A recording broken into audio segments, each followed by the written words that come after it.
Ta-da! Magic. Is that seriously your intro? Well, I could also do this. That's unacceptable. How about this?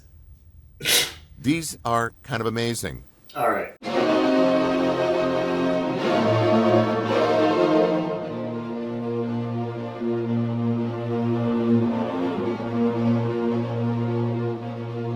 Penetrated. Today we are going to talk about a movie about a magician. Not any magician.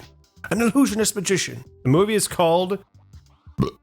The Illusionist, or as I call it, The Magicianist. The Magicianist is an otherwise obscure little movie. I don't think it's very popular, which is one reason why I like it. It's one of those little, I know about this one. And if you know this movie, you're probably happy to hear me talk about it. If you have never heard of this movie, you're probably like, hot. The way I think of The Magicianist and how I would describe it to you is it's the Prestige for babies. If you've seen The Prestige, it's an awesome magic movie. That's what this is, but dumber. It's not bad, it's just far simpler. And The Prestige, everything explained, all mysteries penetrated. But in this movie, there's enough in the end to where you're like, but how did that happen? How did he do that? But for the most part, everything's answered. It's a mystery movie where you watch it and all the clues are given. And at the end, there's a satisfying reveal. That's how it's done. And it's a fun, feel-good mystery movie. Prestige is a little darker. This is a little softer, more for babies. I've never known a movie to use so much vignetting and sepia. Sepia? I call it sepia. I don't know what you call it. So much sepia tone.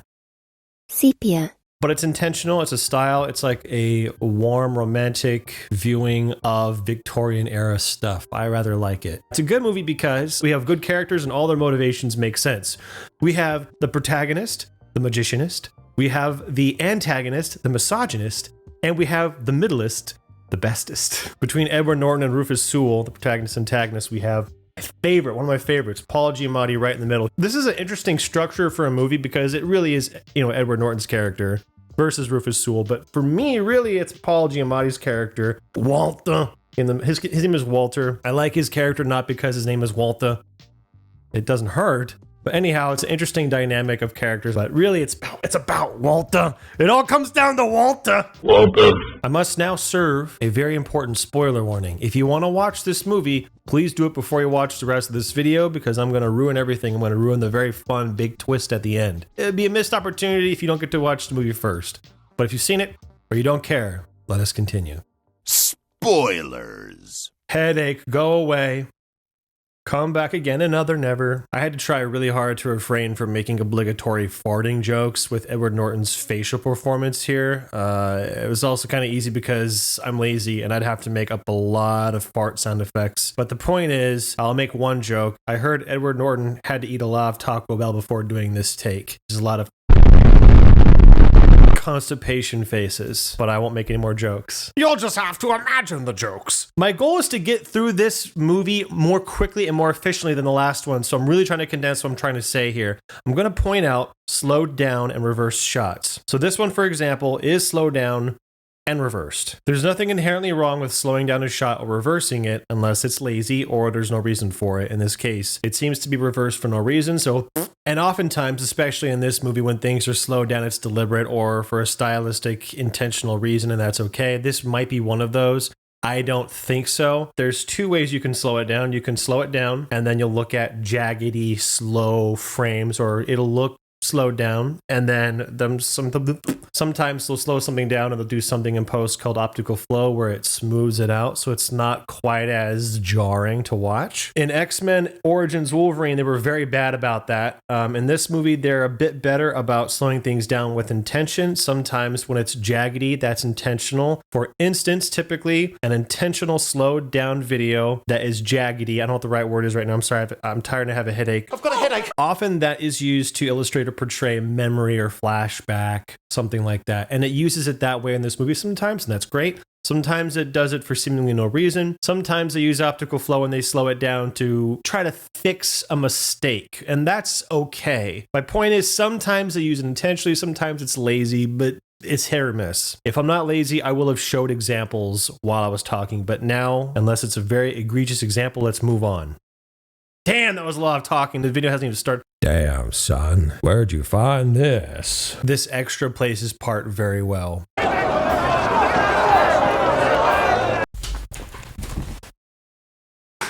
He went all in. You're late. A wizard is never late. Okay, so talking about the visual style, in this one shot, you get a pretty good look at the sepia tone Sepia. and the vignetting, and you really get a look at this really strong, I don't know what the right word is, aberration, but flashing. It's like someone's taken the light switch and just in a brightness like this. And I remember thinking, this is really kind of distracting if you focus on it. Like, I don't remember this being in the movie. Well, it's only here for like the past sequences, the flashback. Okay, that adds a visual element to a time period. That's okay. One version of the story was that the man himself then vanished, along with the tree.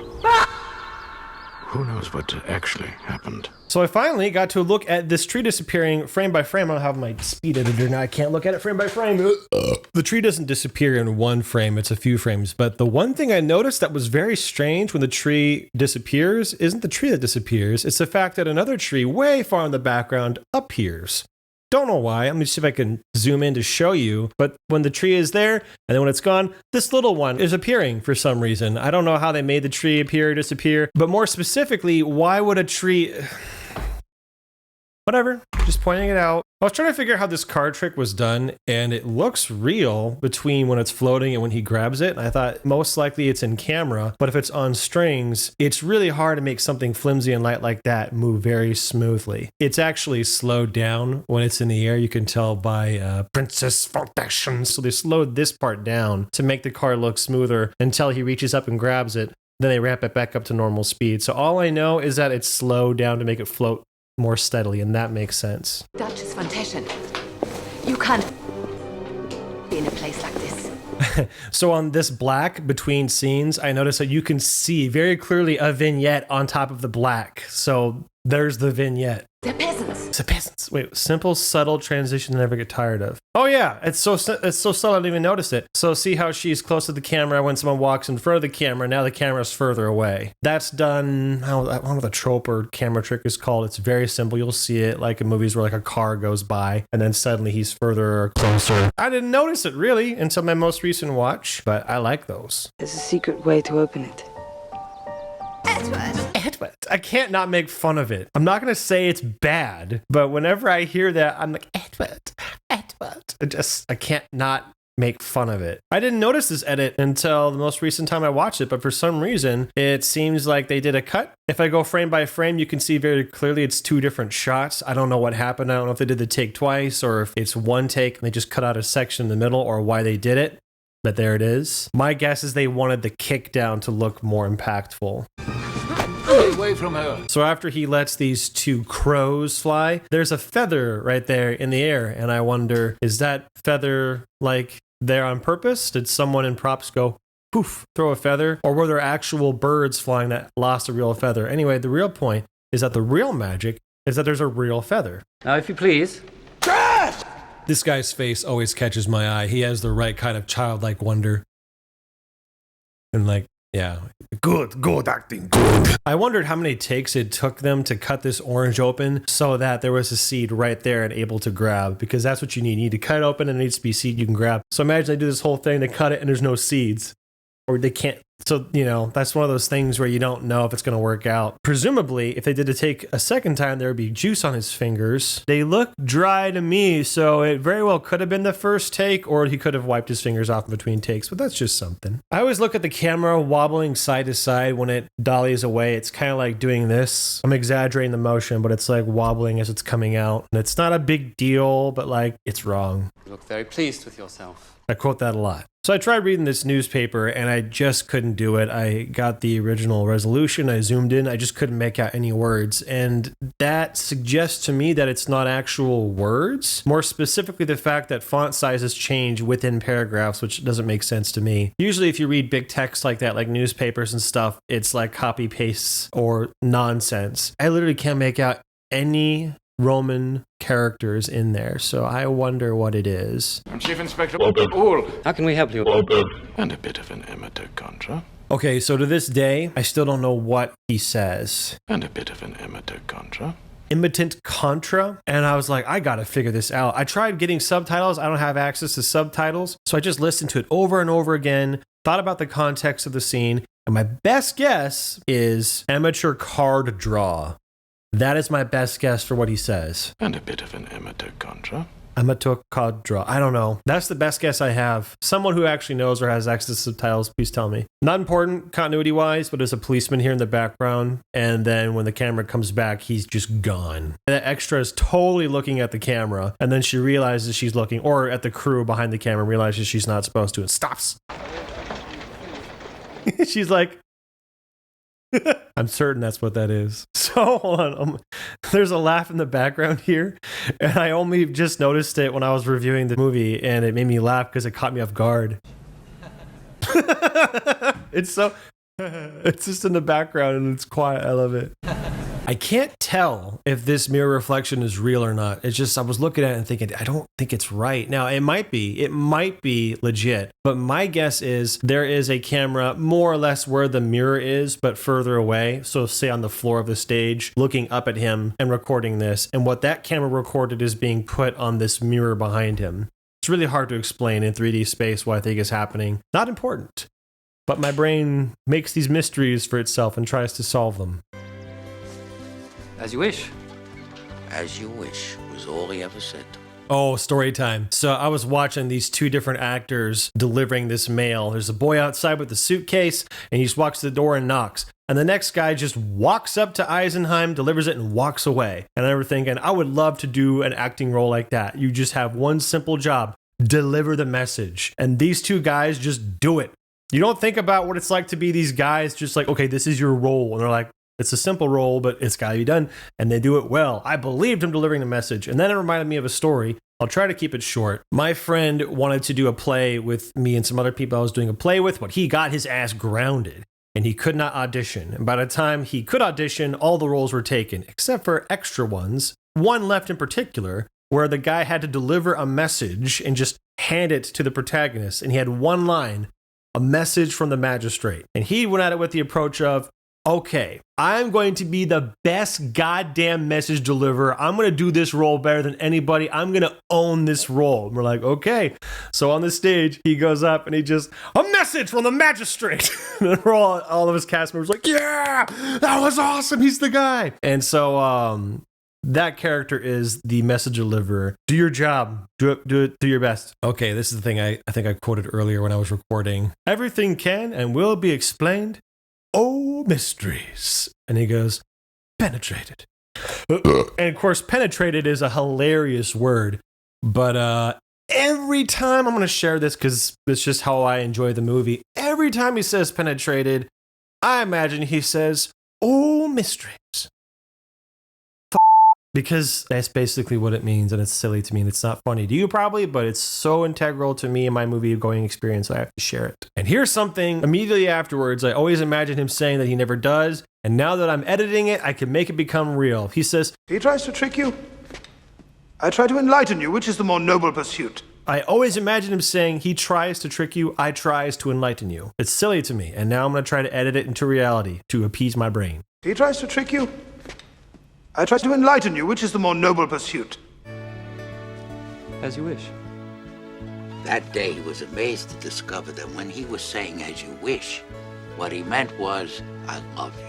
What's that trope called when someone stops mid-step to react to what someone says? Because there it is. It always bugged me that this shot is out of focus. It's just wrong. We shall live a long life.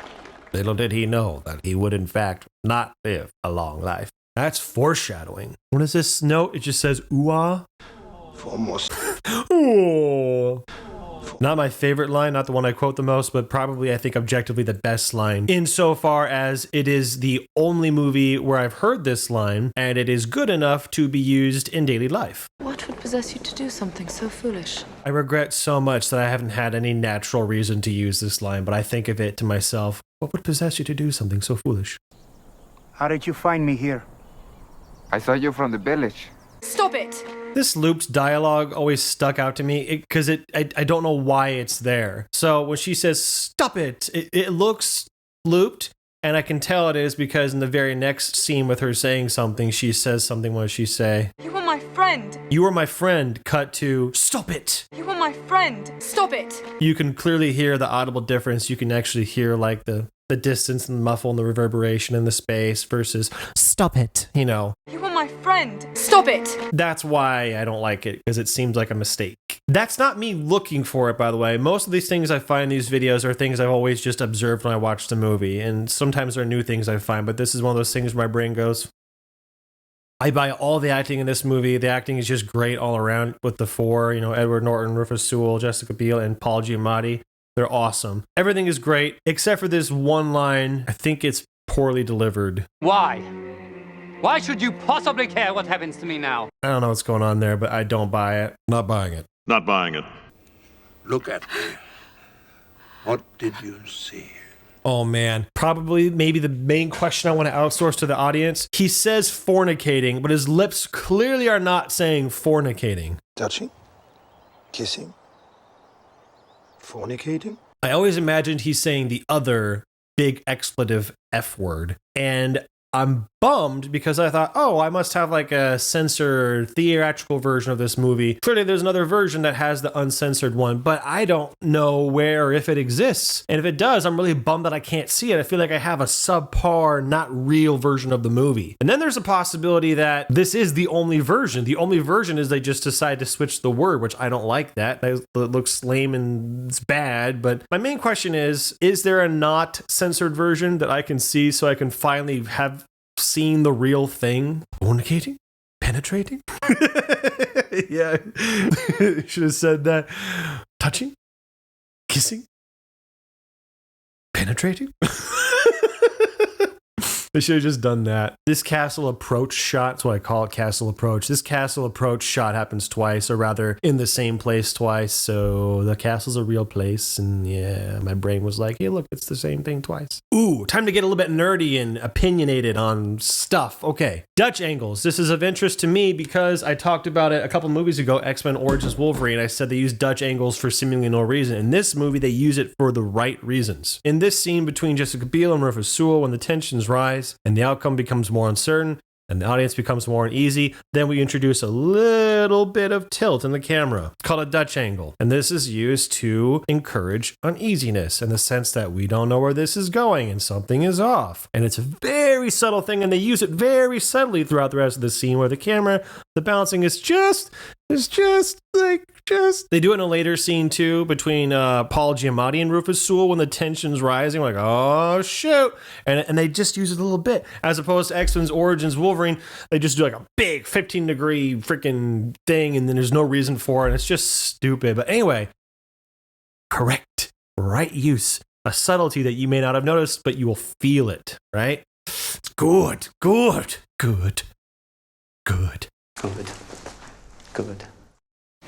This is a cool detail I noticed when I watched the movie. When he slaps her, her cheek slowly becomes red, as if she got hit, which is great because every time I hit a woman in the face, that's exactly what happens. But I wonder because when he hits her, he clearly doesn't hit her. It's just a telegraphed hit, but her cheek does become red. So either in a separate take, she did get slapped, or my guess is they use a visual effect to add the red. I think I'd be most impressed if she took an actual hit, but I'm almost equally impressed if they did that in post because it looks real, and more to their credit, they actually thought to do it. And on top of that, it's just subtle enough to where it's not like an obvious filter red on there. It's like very well done, but if it's a trick, it's equally impressive. Either way, you have a gift. If it's a trick, then it's equally impressive. Either way, you have a gift. Anyway, very cool detail. My most recent watch, I was like, wait a minute, did the sound just like end abruptly? Sure did. They just cut it off too early. That was very strange. Normally they do a fade or a J cut, but no, the audio just... I don't know what's going on here in this shot, but this guy is a ghost. You can see the tree through him or him through the tree. I don't know why or how that would have happened, but that's what's happening on camera. It's weird. I always wondered about this plan and willingly placing yourself unconscious in a large body of water, hoping you won't drown. As we'll find out later, she drugged herself to appear dead. She took a thought of, A thought? They gave her a dose of hydrochlorothiazide. They gave me a shot of hydrochlorothiazide. This is X-Men Origins Wolverine, but much better, but still kind of dumb because they need to find me unconscious. Where should I be when I'm unconscious? In the water. Why? No reason. It's just more dramatic because then he can rush in and act like, which you could accomplish if she was on land. So dumb, which leads me to the next thing. When he runs in the water and grabs her and he knows that she's just unconscious, he just straight up dunks her into the water. Oh man, it's so dumb and bad, but yeah, it could have been completely circumvented and avoided if she'd just been on land somewhere. That's, I think, the weakest part of the whole movie, which isn't that bad. It's pretty silly, but it's the weakest. So sorry, I said Walter. Why the hell would I say my own name correctly? Walter. Chief Inspector Walter Uhl actually has some more dialogue before this scene is over, but it just cuts. Saw all those diamonds? Couldn't say no. Chief, you can see his lips move. He had something else he was saying, but the editors decided, nah, enough, and they just cut it off, and now I wonder what he was saying. Thank you, I know. Thank you, I know. I quote that a lot. Okay, I'm going to read this word for word, this note. A particularly unique similarity to The Prestige is how the protagonist magician gets stagehands with a stagecoach who don't know what the magician is actually doing. It's very similar. I mean, there's a lot of similarities between the two movies ultimately, but that's like the most specific one. Bugs me that the ghost isn't transparent. You can't see his fingers behind him, but you know, later when the story needs it to, he is transparent. But in this instance, he's not. You'll just have to imagine the words. This is an oddly specific thing that I quote that I can't really use in daily life. Why must I be bothered with a magician? Why must I be bothered with a magician? I say it when I'm like bothered by something mundane. I'll say it to myself and I'll say the magician. Why must I be bothered with, and then I'll say the magician, even if it's like toast. Whatever it is. Why must I be bothered with toast? There's a door slam for dramatic effect. If you watch, clearly the doors don't slam, they kind of just close. If you took the sound away, you wouldn't imagine a slam being there, but they obviously put that there for effect. As an editing thing, I want to break this down because it interests me, and hopefully it'll interest some of you, but imagine this, right? You're editing this, and now you need to introduce with audio the sound of a crowd, starting with this part when we're looking at Edward Norton. So, because the crowd is geographically outside the window to his left, which would be our right, that's where you introduce that sound from. But then you'd say, well, if we're going to do an over-the-shoulder shot and switch to Paul Giamatti, why then wouldn't we move the audience to our left ear? Because geographically they're in that direction. You'd think that's an error. But in fact, if we did that, and I can probably change that here in editing, if you moved the audience or the crowd from one ear to the left, respective of which way the camera is looking, it'd be jarring and annoying. That's why as soon as the crowd is introduced to wherever they are relative geographically, you leave them there until we change focus onto the crowd specifically. So you'll hear them out of the right ear. And then when he moves over to the window and we look out the window, that's when we centralize the audio to them. I'm saying all that because that's just interesting. When you edit, that's just a decision that's made for conscious reasons. Hopefully that made sense. And why are you failing me? I quote that a lot. Why are you failing me? I love it. This is a weird cut. I literally said, excuse me, out loud a couple times. I saw it in my most recent watch. I didn't notice it before, but there's just a cut here for some reason. I think I'm going to enjoy this. If I go back and forth in frames, you can see boop, boop, boop, boop, boop, but it's just a different shot. I think it's not a different shot. I think they did what they did earlier and they just cut out the middle for the sake of speeding up the shot, but it's a cut. I never noticed it, but there it is. He's got the Matrix thing going on with his hands. You see that bubbling in his fingers? It's just like when Neo got into Mr. Smith. I don't know why it's there. It doesn't make sense because he's done this several times, so they never illustrated it that way. But the editor was like, but what about the Matrix? And he did that, so. He cannot continue if this is true. Don't know what he's saying. Outsource to the audience, please. What in the ass? I've never understood what he's saying. He cannot continue if this is true. He cannot continue with this is true. With this is true.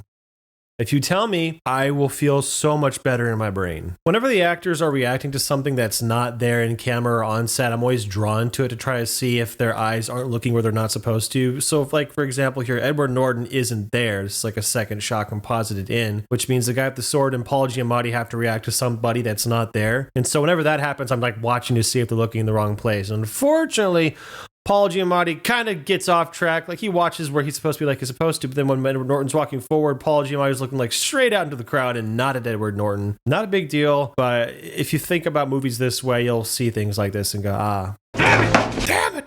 That's like the best enthusiastic, overlooked sound. It's perfect. Damn it. It always sticks out to me when I hear it.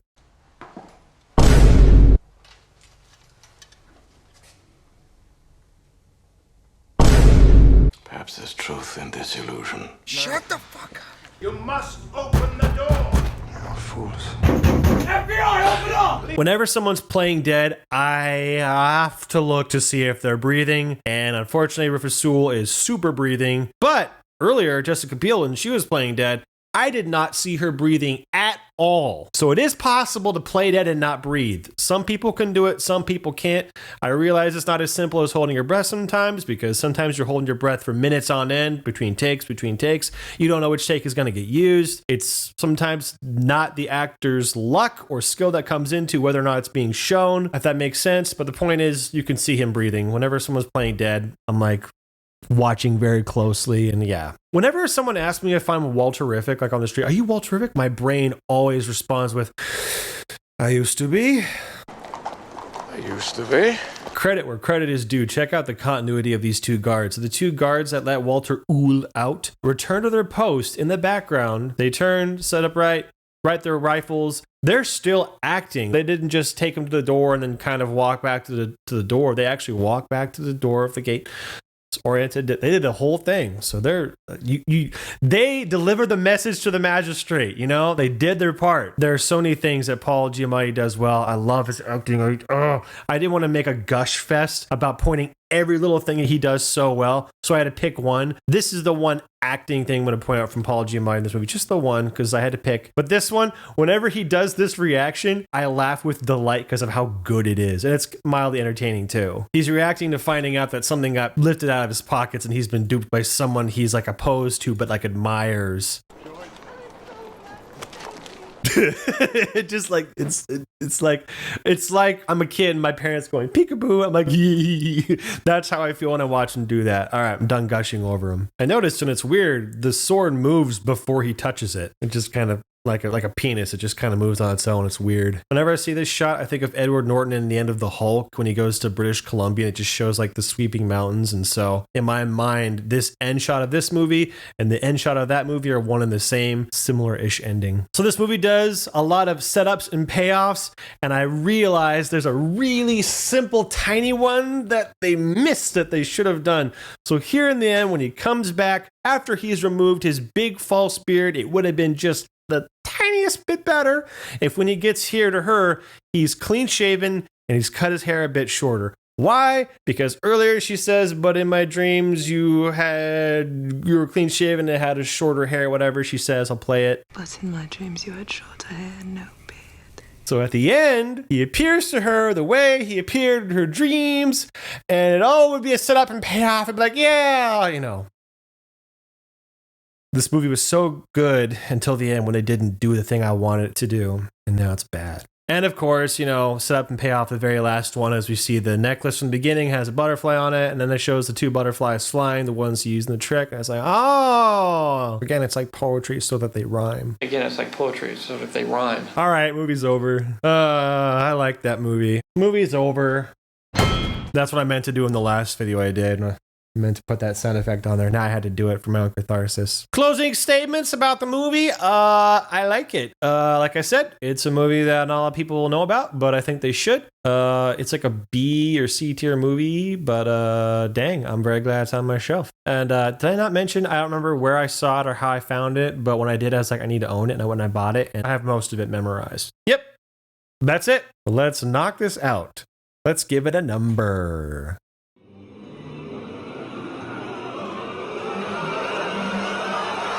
7 out of 10. Quality check.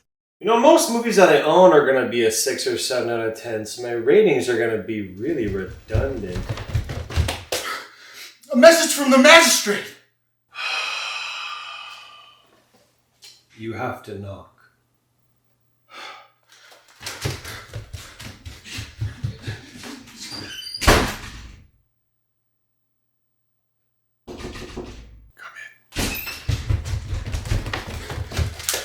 A message from the magistrate! Oh, thank you! Welcome. This isn't even fun.